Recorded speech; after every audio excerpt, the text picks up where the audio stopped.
ज्यादातर लोगों को डायरेक्ट सेलिंग इंडस्ट्री को लेके, नेटवर्क मार्केटिंग को लेके और खास के आरसीएम को लेके इतनी गलतफहमियां हैं, इतनी सारी डर है कि आप में से ज्यादातर लोग इस बिजनेस में आ तो जाते हैं लेकिन कामयाबी तक नहीं पहुंच पाते। और इसके पीछे सबसे बड़ा कारण है, और वो है डर, वो है नॉलेज की कमी, वो है हमारे पास अनुभव नहीं है, जानकारी नहीं है। तो मैं भी आप ही लोगों के बीच से आता हूं। मैं कोई विदेश में पला बढ़ा नहीं हूं। माई सेल्फ धर्मेंद्र कुमार, मैं ग्रामीण परिवेश में पला बढ़ा हूं, किसान का बेटा हूं। बाबूजी हमारे खेती कराते थे। बचपन बहुत अभाव में बीता। मैंने अपना एजुकेशन प्योर गांव में पूरी तरह से मैंने किया, हाई स्कूल तक। और उसके बाद इंटर के लिए मैंने अपना डिस्ट्रिक्ट हेडक्वार्टर में रह के मैंने पढ़ाई की। और फिर मैं बहुत अर्ली एज में, मेरा लक अच्छा था या यूं कह लीजिए, मैंने बहुत अवेयर था मैं अपने जॉब को लेके, कैरियर को लेके। तो बहुत अर्ली एज में मैं यूनियन बैंक ऑफ इंडिया को ज्वाइन किया। दोस्तों, 12 साल मैंने यूनियन बैंक में जॉब किया। देखिए, 12 साल बोलने में 12 मिनट और 12 सेकंड भी नहीं लगते, लेकिन 12 साल एक बहुत लंबा पीरियड होता है, एक बहुत लंबा समय होता है। और मैंने 12 साल बिताया है यूनियन बैंक में। एक भारत सरकार का बहुत ही शानदार बैंक है। टॉप 5 में यूनियन बैंक का नाम आता है। और मुझे बड़ा प्राउड होता है कि मैं उस संस्था के साथ मैंने काम किया, जिस संस्था का जो फर्स्ट जो ब्रांच था, जिसकी ओपनिंग महात्मा गांधी के द्वारा हुआ था सन 1919 में। पहले ब्रांच मुंबई में, मुंबई समाचार मार्ग में खुले, आरसीएम यूनियन बैंक की ब्रांच खुली थी। और मैंने वहां पे 12 साल जॉब किया। देखिए, आज बहुत सारे लोग मिलते हैं और कहते हैं कि सर, मैं करना तो चाहता हूं लेकिन मेरे पास टाइम की बड़ी कमी है, समय नहीं मिल पाता। तो मैं आपको बता दूं कि मैं सुबह 8 बजे से रात 8 बजे तक बैंक में इन्वॉल्व होता था। ध्यान से सुनिए, सुबह 8 बजे घर से निकल जाते थे। मुगल सराय और सैयद रजा के बीच में 30 किलोमीटर की दूरी है। और वो 30 किलोमीटर ट्रेन से ट्रेवल करते थे ताकि पैसा बच सके। पास बनवा रखे थे। और ट्रेन का शेड्यूल ऐसा होता था कि वो पैसेंजर ट्रेन होती थी और ज्यादातर उसको साइड में लगा दिया जाता था। तो जनरली 1.5 से 2 घंटे लग जाते थे। और वापसी में भी मुझे ट्रेन पकड़ के आते थे। और पैसेंजर ट्रेन में उसकी स्थिति बहुत नाजुक होती थी। कई बार मुगल सराय आउटर पे 1-1 घंटा, 45-45 मिनट ट्रेन मेरी रुकी रहती थी। मैंने भी यही सवाल किया था अपने सीनियर से कि सर, मैं बैंक की नौकरी करता हूं, मेरे पास टाइम नहीं है। ब्रांच के अंदर इतना रस हुआ करता था, बैंक खुलने से पहले 200 पब्लिक इंतजार करती थी कि ब्रांच खुले के अंदर घुस जाऊं। वो एक ऐसा ब्रांच है, यूनियन बैंक सैयद राजा ब्रांच, जहां की उत्तर प्रदेश और बिहार के बॉर्डर पे है। और उस समय 20 किलोमीटर के सर्किल में कोई दूसरा नेशनलाइज बैंक नहीं था। 20 किलोमीटर में कम ही बता रहा हूं, ज्यादा ही होगा एरिया। नतीजा था कि इतनी रस होती थी कि मैं बता नहीं सकता। आज भी उस लोकेशन में जाके आप पता लगा लेंगे, आपको पता चल जाएगा कि हमें टॉयलेट जाने की फुर्सत नहीं होती थी, खुजली करने की फुर्सत नहीं होती थी। मेरा कई बार लंच दोपहर का मैं वापस घर लेके आ जाता था। कारण क्या था? कारण था वर्कलोड बहुत ज्यादा। आज से 18 साल पहले की बात मैं कर रहा हूं। उस समय मैनुअल बैंकिंग थी। उस समय गूगल पे, फोन पे, पेटीएम, एटीएम कुछ नहीं हुआ करता था। नोट काउंटिंग मशीन तक नहीं हुआ करता था। और उस जमाने में इतना ज्यादा थक जाते थे हम लोग, बैंक से बाहर जब निकलते थे तो ऐसा लगता था कि एक नया जन्म हो रहा है, एक नया आज मेरा उदय हो रहा है। वो फीलिंग मैं बता नहीं सकता आपको। हर दिन की कहानी थी। हर दिन हम जंग लड़ते थे बैंक के अंदर। और उसके बाद जब आरसीएम बिजनेस आया तो मैंने अपने सीनियर को यही कहा था कि देखिए भाई, मैं नहीं कर पाऊंगा। मेरे पास टाइम नहीं है। तो मेरे सीनियर ने एक बहुत अच्छा एग्जाम्पल दिया। उन्होंने बताया कि इंग्लैंड में एक अंधा आदमी, ब्लाइंड पर्सन, नेटवर्क मार्केटिंग से, डायरेक्ट सेलिंग से करोड़पति हुआ। उससे पूछा गया कि आप अंधे होके कैसे भाग दौड़ किए, कैसे लोगों को जाके कन्विंस किए, कैसे आप भागते थे, दौड़ते थे, इसमें तो बहुत मेहनत है, बहुत भाग दौड़ है।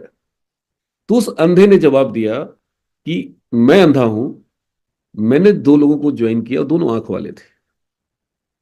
उन्होंने कहा कि डी कुमार जी, आपके पास टाइम नहीं है। हिंदुस्तान में 80% लोगों के पास टाइम ही टाइम है। बस दो टाइम वाले को पकड़ लो और उनके दिमाग में भर दो आरसीएम, और वो कर जाएंगे और आप सफल हो जाओगे।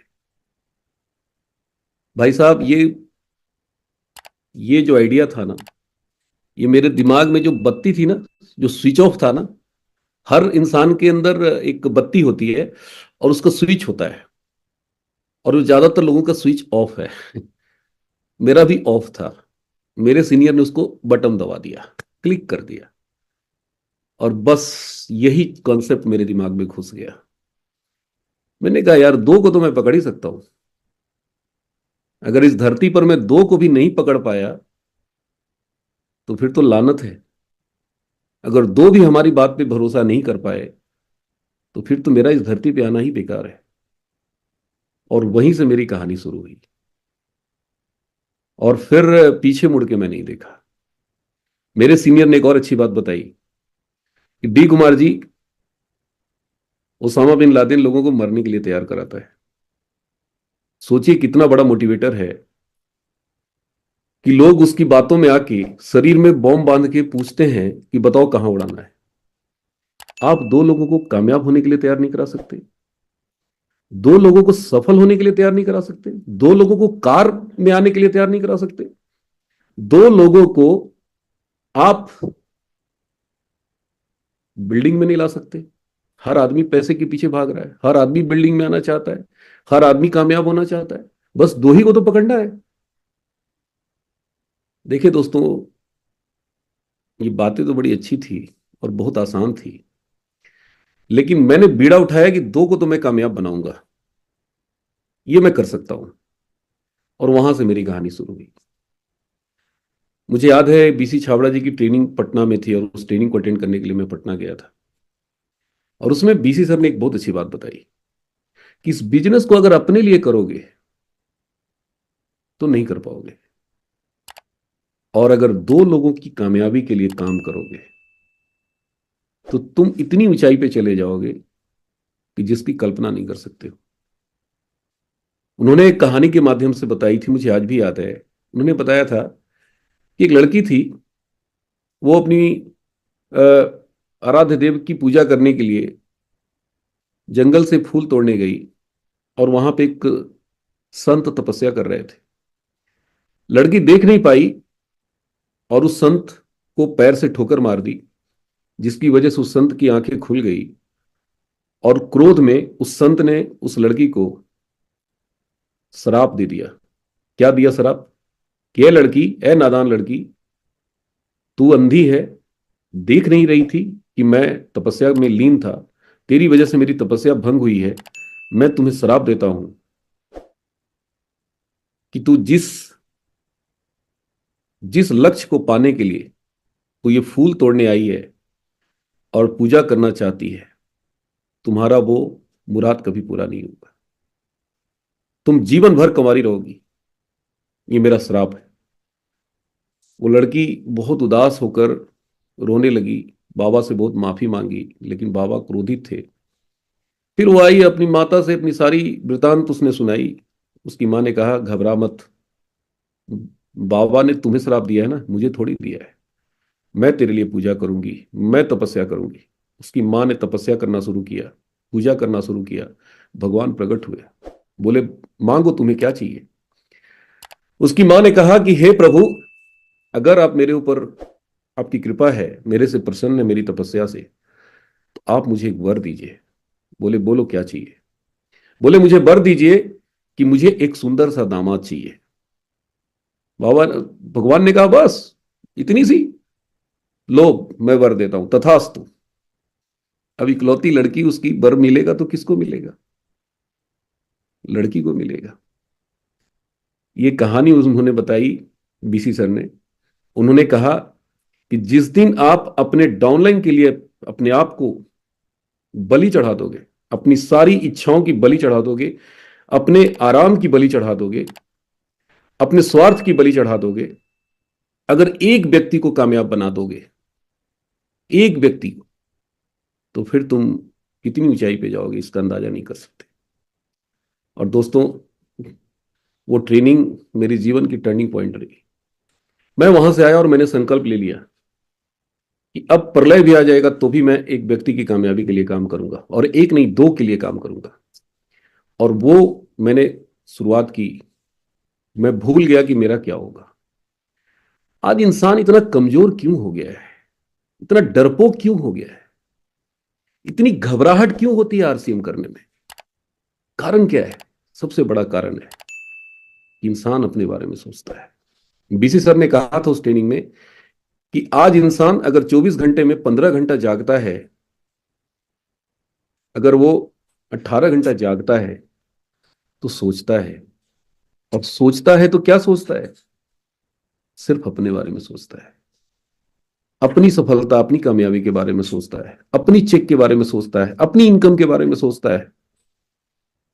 और यही कारण है कि वो जब आरसीएम में आता है तो उसकी सोचने की जो प्रवृत्ति है, उसकी सोचने की जो आदत है, उसकी सोचने की जो हैबिट बना हुआ है, यही हैबिट उसको यहां पे कामयाब होने नहीं देता। और जब तक ये हैबिट चेंज नहीं होगा, तब तक आप यहां पे, आपके लिए बहुत मुश्किल है। कहते हैं ना, man makes a habit and habit makes a man. इंसान बनाता है आदत, और वही आदत बनाता है इंसान को। हम लोगों ने इतनी बुरी बुरी आदतें बचपन से सीख लिया है ना, कि उन आदतों की हम गुलाम हो चुके हैं, उन आदतों के हम आदी हो चुके हैं। और उसको छोड़ना आज एक आम आदमी के लिए बहुत मुश्किल हो गया है। लेकिन मैंने प्रैक्टिस करना शुरू किया। जब जब मैं अपनी चेक के बारे में सोचता था, मुझे याद आ जाता था कि बीसी सर ने क्या बोला है। जब जब अपनी लेवल के बारे में सोचता था, जब जब अपने बारे में सोचता था, मुझे याद आ जाता था कि नहीं, अपने बारे में तो सोचना ही नहीं। और यहां से मेरी कहानी शुरू हुई। और आपको रियल बता दूं कि इंसान जब तक अपने बारे में सोचता है ना, वो इतना कमजोर होता है ना कि मैं आपको बता नहीं सकता। बहुत कमजोर होता है। लेकिन जिस दिन से आप दूसरों के बारे में सोचने लग जाते हैं, अपने डाउनलाइन के बारे में सोचने लग जाते हैं, अपनी टीम के बारे में सोचने लग जाते हैं, आप मानव नहीं रहते हैं, आप महामानव बन जाते हैं। आप कोई साधारण व्यक्ति नहीं रह जाते हैं, आप असाधारण बन जाते हैं। और फिर जो आपका मेहनत, आपका जो प्रयास होता है ना, वो इतना भीषण होता है ना कि मैं आपको बता नहीं सकता। और ये इस बिजनेस की आत्मा है। इस बिजनेस में कामयाबी का सबसे बड़ा मंत्र है। लेकिन इस मंत्र को लोग जानते भी हैं, मानते भी हैं, लेकिन अपनाते नहीं है। फर्क पड़ेगा अपनाने से। आप दो लोगों की जिम्मेवारी लीजिए, दो लोगों की कामयाबी की जवाबदेही लीजिए, रिस्पॉन्सिबिलिटी लीजिए। ये मेरा क्या होगा, मेरा क्या होगा, मेरा मेरा मेरा मेरा मेरा मेरा मेरा, ये मेरा मेरा सोचने वाले लोग इतने अपाहिज होते हैं, इतने कमजोर होते हैं, इतने पैरों में बेड़ियां डाल देते हैं कि इनके लिए रॉयल्टी जैसी चीज बहुत कठिन हो जाती है। टेक्निकल बनना इनके लिए बहुत मुश्किल लगता है। इमराल्ड और स्टार इमराल्ड तो इनको पहाड़ पर चढ़ने जैसा लगता है। और रूबी और स्टार रूबी के बारे में तो कभी सोचते ही नहीं है। तो ये बहुत बड़ा मंत्र है। इस मंत्र को अपनाइए। अगर आप इस बिजनेस को बड़ा करना चाहते हैं तो इस मंत्र पे काम कीजिए।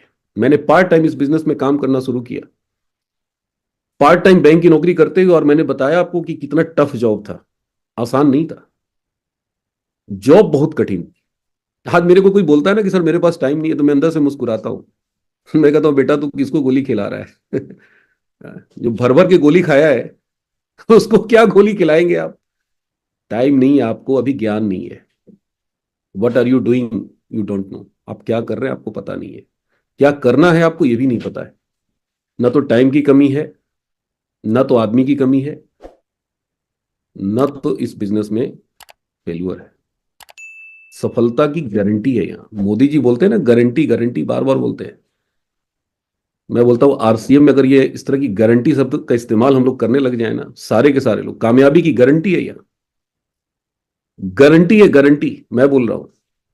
लेकिन कुछ आदतों को बदलना होगा, कुछ तरीके को बदलना होगा, कुछ अपने अंदर परिवर्तन लाने होंगे, सोचने के तरीके को बदलना होगा। और यही सबसे कठिन काम है। तो छोटे छोटे काम करने, कोई बहुत बड़ा काम नहीं करना है, धीरे धीरे हम बदलेंगे। भाई जब हम बने नहीं है रातों रात, तो हम बदल कैसे जाएंगे रातों रात?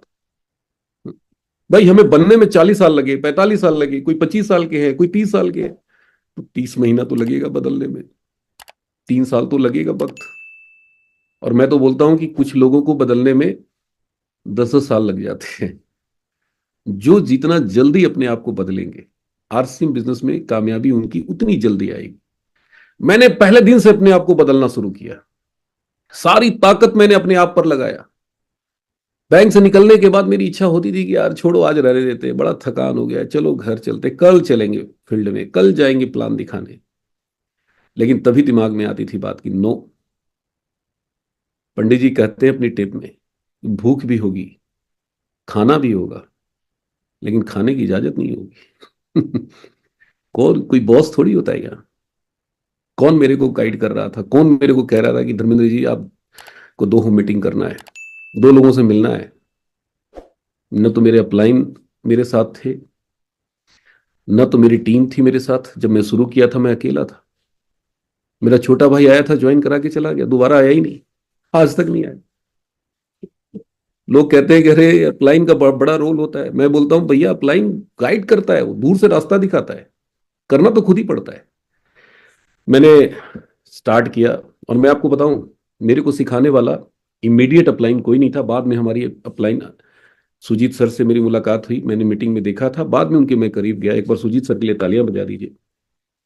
सुजीत सर ने मेरे को दूर से गाइड किया। और आज भी मैं सर से हाथ जोड़ के प्रार्थना करता हूं कि सर आप बस हाथ बनाए रखिए, दूर से बनाए रखिए, बाकी तो काम मैं करूंगा सर। आप बाह भीम करो सर। भीम अकेला भारी पड़ता था 5 भाइयों में। वो जब लड़ता था ना अपने दुश्मनों से, तो अपने भाइयों को बोलता था तू लड़ मत, तू पीछे से बोल बाह भीम, बाह भीम। भीम पूछता था कि यार बाह भीम, उनके भाई लोग पूछते थे कि यार बाह भीम करने से क्या होता है? तो भीम कहता था कि मेरी ताकत दुगनी हो जाती है, मेरे अंदर 100 हाथी का बल 200 हाथी का बल हो जाता है बाह भीम करने से। तो इस बिजनेस में भी मेरे सीनियर सुजीत सर ने मेरे को बाह भीम करना शुरू किया, दूर से किया, करीब मैंने नहीं आने दिया। मैंने सुजीत सर की होम मीटिंग कभी नहीं कराई, मैंने कभी इंडिविजुअल को आज तक प्लान नहीं दिखवाया सुजीत सर से। और ज्यादातर लोग मैंने देखा है बैसाखी पकड़ के चलते हैं आरसीएम में। अपलाइन क्या है, बैसाखी है। मैं ये नहीं बोलता हूं कि आप मत पकड़ो बैसाखी, मैं ये नहीं कहता हूं कि आप मत करो, लेकिन जितना कम से कम अपलाइन का सहयोग लेंगे, उतनी ऊंचाई पे जाएंगे। कहते हैं ना, जिनके अंदर अकेले चलने का मादा होता है, जिनके अंदर अकेले चलने की हिम्मत होती है, उनके साथ कारवां चलती है। महात्मा गांधी का कोई अपलाइन नहीं था, वो अकेले चलने का उन्होंने जिद की, अकेले चलने का साहस था उनके अंदर। हमारी कंपनी के ओनर आदरणीय टीसी छावड़ा जी का कोई अपलाइन नहीं। एक बार जोरदार तालियां बजा दो उनके लिए। बीसी छावड़ा जी का कोई अपलाइन नहीं था, केसी छावड़ा जी की कोई अपलाइन नहीं थे। सुरेंद्र वत्स जी ने अकेला चलना शुरू किया, सुजीत कुमार सिंह जी ने अकेला चलना शुरू किया। और जो जो अकेले चले हैं आज शिखर पे हैं, और ये जो बैसाखी लेके चल रहे हैं, ये सब रेंग रहे हैं। रेंग रहे हैं। तो भाई साहब, अगर उड़ना चाहते हैं, लिखिए डायरी पे, अपलाइन का सहयोग कम से कम लीजिए, कम से कम लीजिए। मैं ये नहीं कहता कि मत लीजिए, लेकिन जितना कम से कम। बार बार दिमाग लोगों का मैं देखता हूं अपलाइन की तरफ जाता है, अरे मेरा अपलाइन ठीक नहीं है, अरे मैं बड़ा गलत जगह जुड़ गया हूं, अरे क्या कहूं सर, मेरा तो किस्मत खराब है। अरे क्या यार, भैया अकाउंट में चेक मेरे आते हैं, स्टार रूबी मैं बना हूं, कोर लीडर मैं बना हूं, पूरे इंडिया में रिकॉग्निशन मेरा हुआ है, यूट्यूब पे वीडियो की भरमार, डी कुमार आरसीएम मेरे भरे पड़े हैं। आप कहते हैं कि सर अपलाइन कर दे सारा काम, तो अपलाइन जब करेगा तो फिर आपके लिए थोड़ी करेगा, वो तो अपने लिए करेगा। अगर आपको उस जगह पे जाना है तो आपको संघर्ष करना पड़ेगा, आपको फील्ड वर्क करनी पड़ेगी, आपको धक्के खाने पड़ेंगे, आपको पसीना बहाना पड़ेगा, आपको संघर्ष करना पड़ेगा। ये अपलाइन अपलाइन अपलाइन बार बार जो दिमाग में जाता है ना, ये हमें निकालना पड़ेगा। देखिए, क्या पता कुछ लोगों को मेरी बातें अच्छी नहीं लग रही होगी, लेकिन फैक्ट तो मैं बताऊंगा भाई। और फैक्ट यही है, अपने सीनियर्स से सीखिए, उनका इस्तेमाल मत करिए, सीनियर का इस्तेमाल मत करिए, उनके नॉलेज का इस्तेमाल करिए, उनके अनुभव का इस्तेमाल करिए। वो जो कहते हैं ना, उनके एक एक शब्द को ध्यान से सुनिए और अपने जीवन में उतारिए। देखिए चमत्कार होता है कि नहीं। तो मेरी कारवां शुरू हुई, मैंने संघर्ष किया, स्ट्रगल किया, और अपने दो लोगों को सफल करने में अपनी सारी ताकत लगा दी। कई मित्र हैं मेरे से पूछते हैं कि यार डी कुमार, यूनियन बैंक को रिजाइन क्यों कर दिया? मेरी पार्ट टाइम में 77,000 की चेक थी, पार्ट टाइम में नौकरी करते हुए। लोग कहते हैं कि यार तुम तो स्टार पर हो गए थे जॉब करते हुए, क्या जरूरत थी यार नौकरी छोड़ने की? तो मैं एक ही बात बोलता हूं कि बीसी छावड़ा जी एक बहुत अच्छी बात कहते हैं कि जो दूसरों को खाना बना के खिलाना सीख जाता है ना, वो खुद कभी भूखा नहीं रहता है। जो दूसरों के लिए जीते हैं ना, उनके लिए भगवान ईश्वर रास्ता बनाता है, हमेशा याद रखिए। गांधी जी ने अपने बारे में कभी सोचा ही नहीं। अगर वो सोचे होते ना, उनकी जीवनी आप पढ़िए, सत्य के प्रयोग, मैंने 2 वॉल्यूम उनकी है और मैंने दोनों वॉल्यूम पढ़ा है। जब साउथ अफ्रीका में वो गए थे ना, और जब वहां से वापस इंडिया आ रहे थे, तो उनको पता है कितना सोना मिला था गिफ्ट में? 32 टन सोना मिला था। उनकी पत्नी जिद कर ली कि ये सारा सोना हम इंडिया ले चलेंगे और ये हम अपने बच्चों का भविष्य बनाएंगे, इस सोने से हम कारोबार शुरू करेंगे। गांधी जी ने कहा कि अगर इसमें से 1 तोला भी उठाई हो ना, तो हमारा तलाक हो जाएगा। गांधी जी ने कहा था। 2 दिन तक उनकी पत्नी और उनके बीच में झगड़ा हुआ था। उन्होंने कहा कि ये पूरा का पूरा 32 टन सोना मेरा नहीं है, यहाँ के लोगों ने मुझे दिया है, क्योंकि मैं उनके लिए लड़ाई लड़ी है। वहां काले गोरे की जंग हो रही थी, और उन्होंने पूरा का पूरा 32 टन सोना वहां की अफ्रीकी जो नेशनल कांग्रेस थी उसमें उन्होंने डोनेट कर दिया।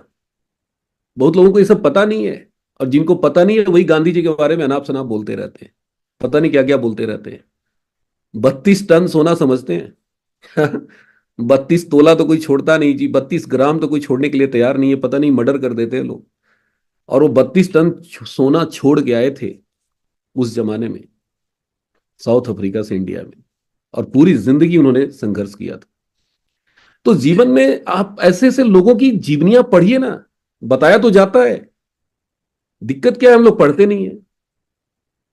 और पढ़ते नहीं है इसलिए त्याग की भावना नहीं है, कीमत चुकाना नहीं चाहते। आरसीएम में सफलता चाहिए लेकिन कीमत नहीं चुकाएंगे, अपने कंफर्ट से कोई कंप्रोमाइज नहीं। घर का खाना, घर में सोना, घर में रहना, घर में उठना, घर में बैठना, और कहेंगे सर आरसीएम में कुछ होता ही नहीं। सुबह निकलेंगे, जाके किसी पिकअप सेंटर में बैठ जाएंगे। कई पिकअप सेंटर वाले हमारे बंडरवर्ल्ड क्यूब वाले बेचारे कहते हैं कि सर क्या करूं सर, मैं तो ऊब गया हूं, इनका चेहरा देख देख के मैं पक गया हूं। इनको कोई मिलता ही नहीं है, हमारे पास आ जाते हैं। अरे भाई साहब, बकस दीजिए, पीयूसी वाले को बकस दीजिए, जाइए, मैं मना नहीं करता, लेकिन वहां पे उनका कारोबार बढ़ाइए, जाके वहां पे जाके उनकी परचेजिंग करवाइए, लोगों को लेके जाइए, न कि उनकी कुर्सी बैठ के तोड़िए। उनका पानी पीजिए, उनका चाय पीजिए। हमें फील्ड में रहना है, हमें होम मीटिंग करनी है, हमें लोगों से 1 to 1 मिलना है। देखिए सबको पता है, सब जानते हैं कि क्या करना पड़ता है, लेकिन हम जाते नहीं है, हम करते नहीं है। क्यों नहीं करते हैं?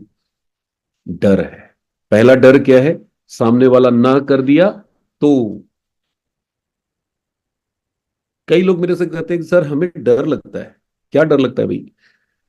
तो सर डर लगता है कि हमें इतना निगेटिव बात बोलते हैं ना सर, मैं डर से सुन नहीं पाता हूं, कहीं हम निगेटिव ना हो जाए।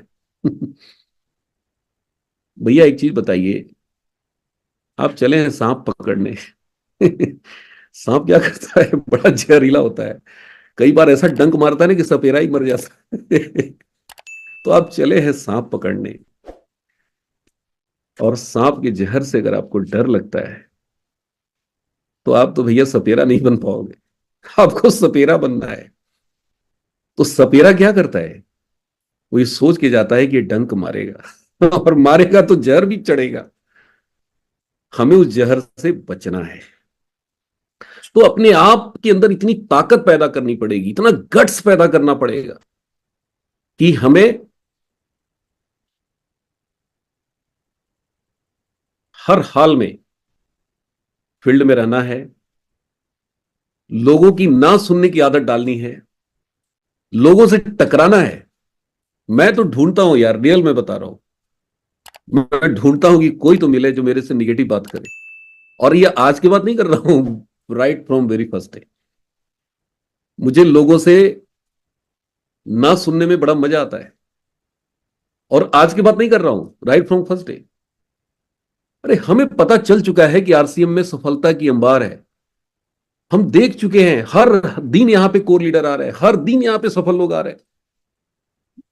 और फिर भी डाउट है तो चलिए, बड़े बड़े सेमिनार हो रहे हैं, फिजिकल मीटिंग हो रही है, 4 4 घंटा आप उनके ट्रेनिंग में बैठिए, मीटिंग में बैठिए, एनिवर्सरी हो रही है, सबको एक स्टेज पे देख रहे हैं, सबको पता है।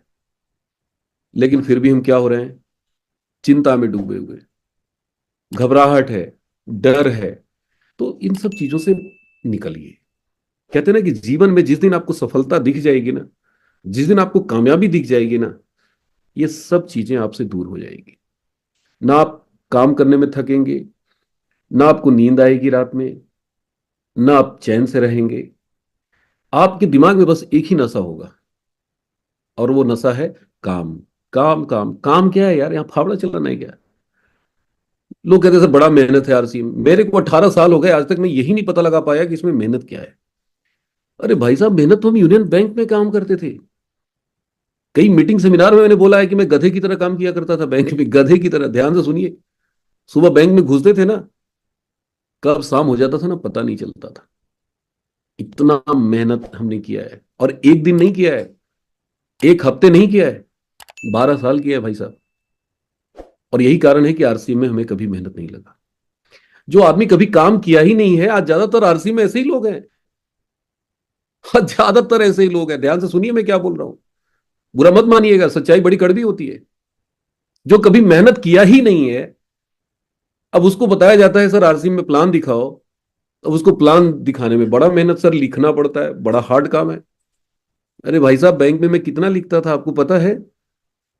एक पेन की रिफिल 3 दिन से ज्यादा नहीं चलता था, 3 दिन में रिफिल खत्म। 3 दिन समझते हैं ना, एक रिफिल 3 दिन में खत्म। महीने में कितना रिफिल? 10 रिफिल।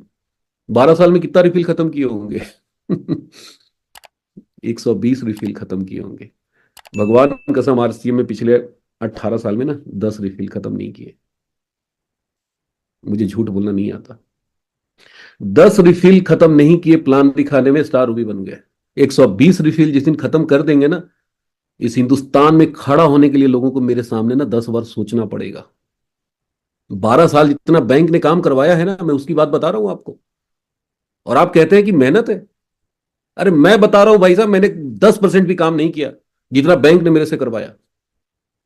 लेकिन अफसोस है कि यहाँ पे काम करने वाला आदमी काम ही नहीं करता, उसको समझ में ही नहीं आता आरसीएम में। प्रॉब्लम तो यही है। वो गधे की तरह वहां इतना खटता है ना, इतना खट लेता है, इतना खट लेता है, और इतना कम उसकी सैलरी होती है। उसको लगता है कि यार 15 20 हजार 25 हजार के लिए इतना मेहनत है, तो 1 लाख 2 लाख के लिए पता नहीं कितना मेहनत होगा आरसीएम में। और यही कारण है कि यहाँ पे लोग हाथ पांव नहीं मारते। वो हमारे एक सीनियर कहा करते थे ना कि कठिन कठिन कठिन कठिन इतना लोगों ने काम किया है, कुछ लोगों ने इतना कठिन कठिन काम कर लिया है कि कठिन काम करने की आदत पड़ गई है। और ऐसी आदत पड़ गई कि आदत न बदलने की आदत पड़ गई। अब हमारे साथ जो लोग काम कर रहे हैं, ये कौन लोग हैं? ज्यादातर वही लोग हैं जिन्होंने कठिन परिश्रम नहीं किया है। देखो सच्चाई बड़ी कड़वी होती है, मुझे पता है कुछ लोग को बड़ी चुभ रहा होगा, अच्छा बड़ा डी कुमार मेहनत की बात करता है, बहुत बैंक में काम किया, अच्छा हमें पता है सत्य बहुत कड़वा होता है, बुलेट जैसी लगती है, लेकिन सत्य को मानो। आपने दुनिया नहीं देखी है भाई साहब, कितना लोग मेहनत करते हैं ना, ज्यादातर लोग यहाँ पे वैसे ही है। रैग पीकर, हम लोग रैग पीकर वाला काम कर रहे हैं। रैग पीकर क्या होता है? Do you know what is rag पीकर? रैग पीकर बोलते हैं जो कूड़ा बीनता है। कूड़ा देखा है? आपके आसपास में कूड़े का ढेर होता है, और उन कूड़े के ढेरों में एक गंदा संदा कपड़ा पहना हुआ लड़का हाथ में एक क्या बोलते हैं उसको, क्या लेके घूमता है, उसको बोलते हैं ना, उसमें सामान रखता है, बोड़ा बोड़ी जो भी कह लीजिए, थैला बड़ा सा, वो भी गंदा संदा।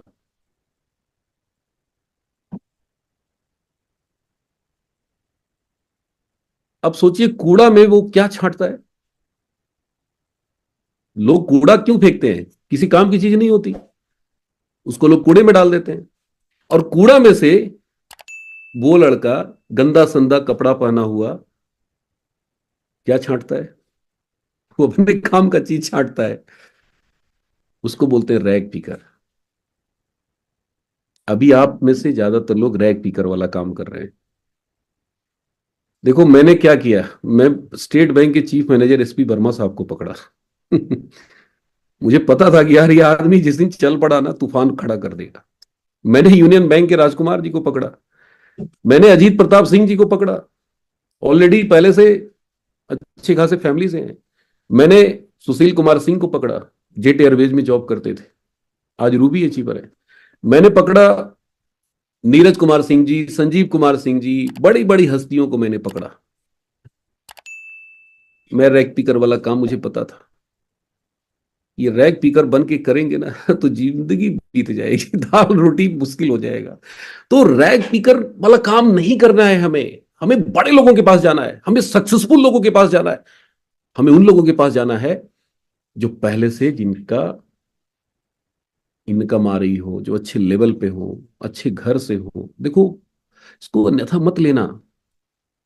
Think like a professional, work like a professional, and do like a professional. जिंदगी में अगर आप प्रोफेशनल नहीं बनोगे ना, आप इस बिजनेस में सफलता नहीं मिलेगी। प्रोफेशनल बनना पड़ेगा आपको। मैंने बुक्स में बहुत अच्छी लाइन पढ़ी थी कि इमोशन से रिलेशन चलते हैं, इमोशन से रिलेशन चलते हैं, जिंदगी नहीं चलती है। जिंदगी चलाती है प्रोफेशन, और प्रोफेशन आपका आरसीएम है। और आरसीएम बिजनेस को आप as a career, career profession क्या होता है? हमारा कैरियर है। And no compromise with career, no compromise with profession. Profession से कोई समझौता नहीं, कोई दोस्ती नहीं भैया, कोई रिश्तेदारी नहीं। जब तक आप प्रोफेशनलिज्म हम नहीं सीखेंगे ना। सुजीत सर एक बहुत अच्छी कोटेशन बोलते हैं कि आरसीएम हमारा इमोशन है, हम आरसीएम से जुड़े हैं, आरसीएम हमारा सम्मान है, आरसीएम हमारा स्वाभिमान है। ये इमोशन है हमारा, हमारी जिंदगी है आरसीएम। हम इमोशनली अटैच्ड हैं आरसीएम से। लेकिन जब हम काम करते हैं, जो हम प्लानिंग करते हैं, वो हमारा प्रोफेशनल होता है। हम ये नहीं करें कि इमोशन को खत्म कर दीजिए, इमोशन से तो पूरी दुनिया चल रही है, इमोशन खत्म कर देंगे तो फिर पैसा कमा के क्या करेंगे, फिर कामयाबी किसके लिए हम कर रहे हैं? बट प्रोफेशन में इमोशन मत लाइए। प्रोफेशन में इमोशन का कोई जगह नहीं है। दोनों नदी के दो किनारे हैं, ये दोनों नहीं मिल सकते आपस में। इनको मिलाने की कोशिश करेंगे बर्बाद हो जाएंगे।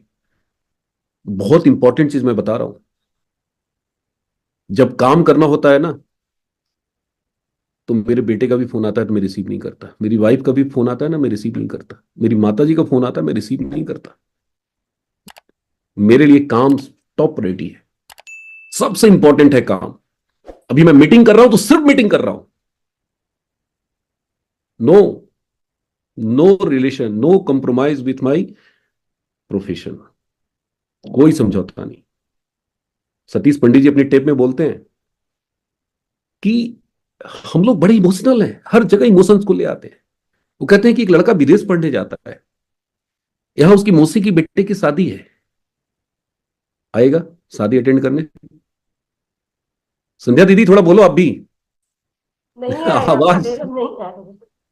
हाँ। नहीं आएगा। क्यों नहीं आएगा? इसका इम्पोर्टेंट, आने जाने में खर्चा, छुट्टी वगैरह बहुत सी चीजें हैं। बिल्कुल सही है। उसको पता है कि घर वाले बड़ी मुश्किल से एक बार हमको भेजे हैं फॉरेन, डॉक्टरी की पढ़ाई करने के लिए जमीन बेच के भेजे हैं। अगर हम गलती से मौसे की बेटी की शादी में चले गए तो दोबारा नहीं आ पाएंगे, पूरा कैरियर चौपट हो जाएगा। यहां लोग आरसीएम की मीटिंग छोड़ छोड़ के शादी अटेंड करने जाते हैं। दीदी सही बोल रहा हूँ गलत बोल रहा हूँ, होता है या नहीं बिल्कुल होता, बोलो। गुरुदेव, बिल्कुल बिल्कुल हाँ। सही कहा, सही कहा गुरुदेव आरसीएम, आप। आरसीएम उनके लिए दोयम दर्जे का काम है। शादी अटेंड करना उनके लिए टॉप प्रायोरिटी है। भाई साहब 18 साल में मैंने कोई शादी अटेंड नहीं की, किसी रिलेटिव की शादी अटेंड नहीं की। बड़े भाई की बेटी की शादी थी, बारात आ रहा था और मैं वहां जाके मीटिंग करने के लिए गया था, मीटिंग करके लौट रहा था अपनी कार से। मेरे सारे रिश्तेदार, गांव के लोग, सभी मेरी तरफ उंगली उठा के बोल रहे थे, अरे ये लड़का बाहर जा रहा है, दुनिया शादी में घर आता है और ये बाहर जा रहा है, कैसा लड़का है ये। बड़े भाई मेरे मुस्कुरा रहे थे, बोले यार इसको जाने दो, क्योंकि बड़े भाई मेरे साथ आरसीएम कर रहे हैं अभी, इमराल्ड अचीवर एसबी शर्मा। उस शादी में जो सबसे बड़ा अमाउंट था ना, वो मैंने दिया था, जिसकी वजह से शादी हो रही थी। और ये बात सिर्फ बड़े भैया को पता था, बाकी किसी को पता नहीं था। हर शादी के लिए पैसा इंपॉर्टेंट था। मैं वहां पे नहीं रहा तो भी शादी हुई। सतीश पंडित जी कहते हैं कि आप जिस शादी में नहीं जाएंगे ना, वो शादी आपके लिए पोस्टपोन नहीं होगा, कैंसिल नहीं होगी, वो शादी होगी। लेकिन जिस मीटिंग में आप छोड़ के जा रहे हैं ना, वो मीटिंग दोबारा नहीं होगी, वो लीडर दोबारा नहीं आएंगे। वो जो अपना अनुभव और अपना जो एजुकेशन देने आ रहे हैं ना, वो आपके लिए स्पेशल नहीं आने वाले। लेकिन हम लोग नहीं समझते इन चीजों को। हमें तो शादी जरूरी लगता है ना, तो भैया आप शादी भी अटेंड करेंगे, पार्टी भी मनाएंगे, आरसीएम में रॉयल्टी भी चाहिए, टेक्निकल भी चाहिए, नहीं हो पाएगा। कीमत तो चुकानी पड़ेगी आपको। सतीश पंडित जी कहते हैं कि जो विदेश में डॉक्टर की पढ़ाई करने गया है ना, उसकी मां मर जाती है ना तो भी नहीं आता, जो रोता है वहीं बैठ के, अपनी मां से उसको बहुत प्यार है। उसको पता है कि अब मेरी मां वापस नहीं आएगी दोबारा, लेकिन फिर भी नहीं आते, क्योंकि कैरियर और फ्यूचर। तो जिस दिन हम सारे के सारे लोग इस आरसीएम को उसी अंदाज में, उसी तरीके से करने लग जाएंगे ना, उसी गंभीरता के साथ करने लग जाएंगे ना, भगवान का समझदार रूबियों की ना फौज खड़ी हो जाएगी, अंबार लग जाएगा। लेकिन ऐसा होता है क्या? हम्म। सुनेंगे हाँ सर एकदम सही बोल रहे हैं, एकदम परफेक्ट बात, और जैसे इनविटेशन आएगा, अरे भैया क्या करे, शादी है। तो शादी नहीं है, वो आपकी बर्बादी है। 18 साल हो गया मैं कोई शादी अटेंड नहीं किया, किसी रिलेटिव की नहीं किया, एक भी शादी पोस्टपोन नहीं हुई। मेरे बड़े भाई मंझले भाई कहा करते थे कि तेरे बेटे की शादी में कोई नहीं जाएगा। तू किसी की शादी में जाता है? तो मैंने अपने मंझले भाई को जवाब दिया कि भाई तू जरूर आना, सिर्फ ये देखने के लिए आना कि मेरे बेटे की शादी में कितनी गाड़ियां आई है, गिनते गिनते थक जाओगे। इतनी गाड़ियां, इतने लोग आएंगे। यार जिंदगी में ना, जिस दिन अपने आप को अपनी सफलता और अपनी कामयाबी के लिए झोंक दोगे ना, इस दुनिया में नामुमकिन कुछ है। लोगों ने इतने बड़े बड़े कारनामे करके दिखा दिए हैं ना, ये आरसीएम बिजनेस और यार technical, emerald, Ruby, star Ruby, ये नथिंग। बस जरूरत है संकल्प शक्ति की, जरूरत है दृढ़ प्रतिज्ञा की, जरूरत है भीष्म प्रतिज्ञा की, नहीं मुझे करना है, हर हाल में करना है। और अपने आप से, किसी और से नहीं, डाउनलाइन से नहीं, अपलाइन से नहीं, कंपनी से नहीं, अपने आप से। और जिस दिन आपने कमिटमेंट कर लिया, जिस दिन प्रतिज्ञा ले लिया, आपको सारे काम आसान लगने लगेंगे। कीमत चुकाने की जिस दिन आपने निर्णय कर लिया कि मुझे कीमत चुकाना है, आरसीएम से क्या मिल रहा है हमारे लिए 1% मायने नहीं रखता, हम आरसीएम के लिए क्या कर रहे हैं, क्या दे रहे हैं आरसीएम को, ये बहुत मायने रखता है। लेकिन दिक्कत क्या है, हम तो 4 कदम चलते हैं और पीछे मुड़ के देखते हैं, एनालिसिस करते हैं, अरे यार इतना तेल में खर्च हो गया, सुबह से शाम इतना पसीना बहाए, दिन भर दौड़े, कोई जुड़ा ही नहीं, कुछ हुआ ही नहीं। तो ऐसे थोड़ी होता है भाई साहब, बिजनेसमैन ऐसे थोड़ी करता है। बिजनेसमैन ये सोच के अपना कर्म नहीं करता, ये सोच के पैसा नहीं लगाता कि हमें कल का कल रिजल्ट चाहिए। वो ये सोच के करता है कि 10 साल बाद क्या मिलेगा, 5 साल बाद क्या मिलेगा, और ये सोच करके वो इन्वेस्ट करता है, पूरी ताकत से काम करता है, पूरे जुनून के साथ काम करता है, और इसीलिए 5 साल के बाद वो शिखर पे चला जाता है। इस बिजनेस में भी आप तत्काल लाभ, तत्काल सुख छोड़िए, उसके लिए काम मत करिए। आज मेरे 18 साल कैसे बीत गए आरसी में, मुझे पता ही नहीं चला। आज भी मैं पीछे मुड़ के देखता हूं तो ऐसा लगता है अभी कुछ दिन पहले तो मैं आरसी में शुरू किया हूं, इतना समय कैसे हो गया। कुछ लोग मेरे को फोन करते हैं, सर मैं 5 साल से लगा हूं, कुछ हुआ नहीं। मैं सोचता हूं यार इनको क्या जवाब दूं, मैं तो 18 साल से लगा हूं। भाई साहब आप एक बड़े प्रोजेक्ट पे काम कर रहे हैं, आप कई पीढ़ियों के लिए काम कर रहे हैं, आप नए भारत के निर्माण के लिए काम कर रहे हैं, आप देश के लिए काम कर रहे हैं, समाज के लिए काम कर रहे हैं। क्या लगता है रातों रात हो जाएगा क्या? 2 4 5 साल बच्चे हमारे पढ़ रहे हैं, 3 साल हुआ है अभी, अभी 2 साल और पढ़ेगा। बचपन से लेके आज तक अगर जोड़ेंगे तो पता नहीं करोड़ों में चला जाएगा, कितना इन्वेस्ट कर चुके। लेकिन अभी भी दिमाग में क्या चल रहा है, नहीं नहीं पढ़। जब भी पैसा कमाने की बात बोलता है ना, मैं उसको डांटता हूं, नहीं नहीं पढ़ाई कर, अभी फोकस कर पढ़ाई पे। तो वहां तो हम सब नियम कानून भूल जाते हैं, यहां 5 साल में ही करोड़पति बन जाना है, तुरंत की तुरंत। तो जिंदगी अगर इतना आसान होता ना तो सारे लोग करोड़पति बन जाते, सारी दुनिया हो जाती। आपको दुनिया से अलग होना है, आपको भीड़ से अलग होना है, भीड़ से अलग सोचना है, अलग तरीका अपनाना है। आप वो काम मत करिए जो दुनिया कर रही है, भीड़ कर रही है, आप वो काम करिए जो भीड़ नहीं कर रही है। बहुत सारे अवसर हैं, बहुत सारे मौके हैं, सीखना चाहेंगे तो मुकेश कोठारी जी कहते हैं ना कि एक शराबी भी आपको सिखा सकता है। सीखना चाहेंगे तो आप एक फेल्योर व्यक्ति से भी सीख सकते हैं, सीखना चाहेंगे तो आप एक छोटे बच्चे से भी सीख सकते हैं, और अगर नहीं सीखना चाहेंगे तो ऑक्सफोर्ड यूनिवर्सिटी के प्रोफेसर से भी आप कुछ नहीं सीख पाएंगे। तो यहां पूरा का पूरा बिजनेस सीखना है, लर्निंग एटीट्यूड डेवलप कीजिए, टेप के माध्यम से सीखिए। आज भी मैं टेप सुनता हूं अकेले, जब भी मैं ट्रेवल करता हूं सतीश पंडित जी की टेप लगा लेता हूं। इस दुनिया में नहीं है, लेकिन उस बंदे ने 3 साल में जो इतिहास रचा ना, अगर आज जो जिंदा होता ना तो आरसीएम की तस्वीर और तकदीर बदल के रख देता। लेकिन ऐसे लोग ना बहुत कम, उनकी आयु कम होती है, बहुत कम समय में चले गए वो। मैं उनको बहुत मिस करता हूं। वो तूफान का दूसरा नाम था सतीश पंडित। उनकी टेप सुनता हूं ना, ब्लड प्रेशर हाई हो जाता है, दिमाग का नस नस झकझोर देते हैं पकड़ के। तो हम यूट्यूब पे जाएंगे, कई लोग कहते हैं मेरे को कि सर सुनने के लिए जाता हूं, टाइप करता हूं सतीश पंडित एस ए, जैसे ही ऐसे डालते सपना चौधरी आ जाती है। अब सपना चौधरी आ जाती है तो कब सपना चौधरी को देखने के चक्कर में डाइवर्ट हो जाते हैं, पता नहीं कहां कहां चले जाते हैं। चले थे सतीश पंडित जी को सुनने और भटक गए। तो भटकाने वाली शक्तियां हमारे चारों तरफ है, इर्द गिर्द अगल बगल हमारे मोबाइल में है, हमें बचना है।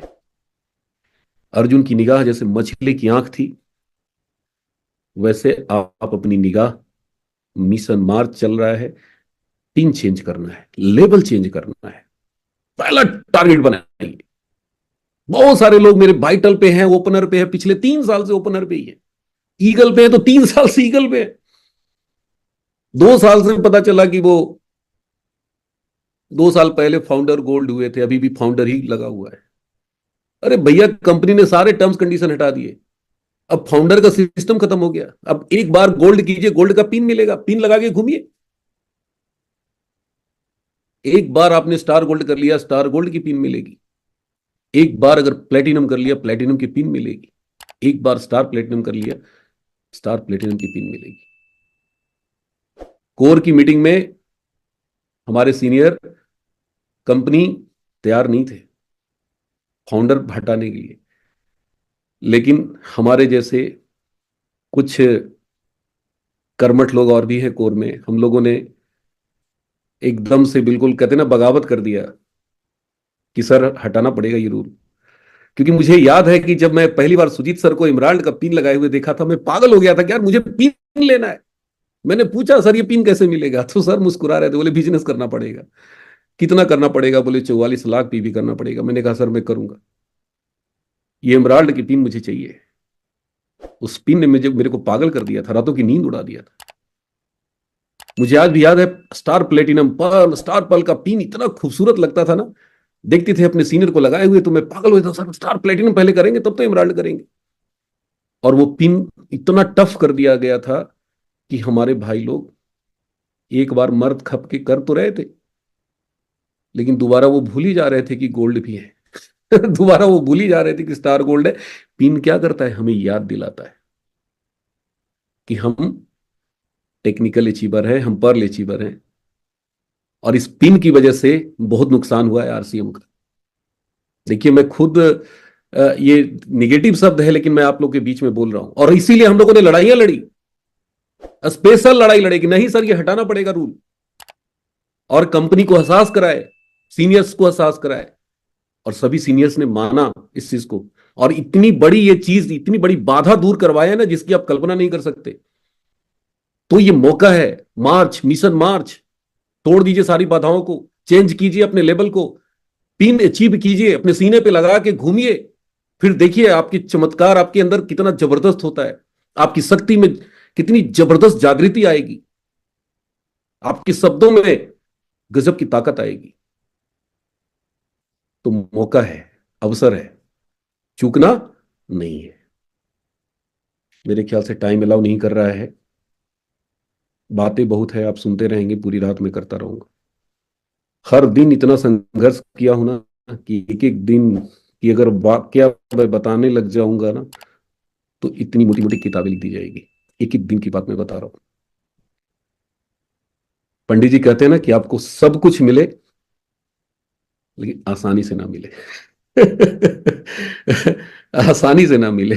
जब तक धक्के नहीं खाएंगे, जब तक गिरेंगे नहीं बार बार, जब तक रगड़िया नहीं होगा ना, तब तक आप इस जगह पे आने का आपको मजा नहीं मिलेगा। तो आज सीएस की तरफ से मुझे आज मौका मिला। मैं अपने समस्त गुरुजनों को बहुत बहुत धन्यवाद, आभार प्रकट करता हूं, धन्यवाद देता हूं कि सर आपने आज मुझे मौका दिया। मैंने कुछ शब्द निगेटिव भी बोले हैं, मैं माफी मांग लूंगा सर लोगों से। क्या है कि आप लोगों के लिए लड़ाई लड़ने में बहुत मजा आता है। मैं लड़ जाता हूं ऊपर भी। तो कई बार कुछ चीजें होती है जो हमें लगता है कि नहीं ऐसा हम लोगों के साथ था, तो भाई देखिए फीलिंग जो होती है ना, लोगों को सोचने का तरीका वो बदलता नहीं है। ठीक है समय बदल चुका है, लोग कहते हैं सर टाइम चेंज हो गया है। अरे समय बदल गया है, कंपनी में बहुत सारे प्रोडक्ट आ गए, लेकिन वो जो भाव है वो कैसे बदल जाएगा। आज से 200 साल पहले बाप बेटे के बीच में जो भाव होता था, आज भी वही भाव है। ऐसा थोड़ी है कि समय बदल गया तो भाव बदल गया। भाव नहीं बदलता, फीलिंग्स नहीं चेंज होती है। तो ये पिन को लेके जो फीलिंग्स है ना, ये वापस से अपने अंदर पैदा कीजिए। दिन रात विजुअलाइज कीजिए कि मेरे सीने पे पिन लगा है, मैं गोल्ड बन चुका हूं। ये पिन में बड़ी ताकत होती है। मुझे याद है पहली बार सुरेंद्र बस जी ने मेरे को बोला था कि धर्मेंद्र जी मैं स्टार प्लेटिनम का पिन नहीं लगाता था। तो बोले क्यों नहीं लगाते, मैं बोला सर मैं डायरेक्ट इमराल्ड का लगाऊंगा। सुजीत सर का पिन मैं लगाऊंगा। तो बस साहब ने मेरे को समझाया, बोला ये गलत तरीका है, जो भी मेरे पास है मेरे लिए खास है, इस पिन को लगाओ, देखो ये इमराल्ड तक कैसे लेके जाएगा। ये अचीवमेंट है, आपकी उपलब्धि है।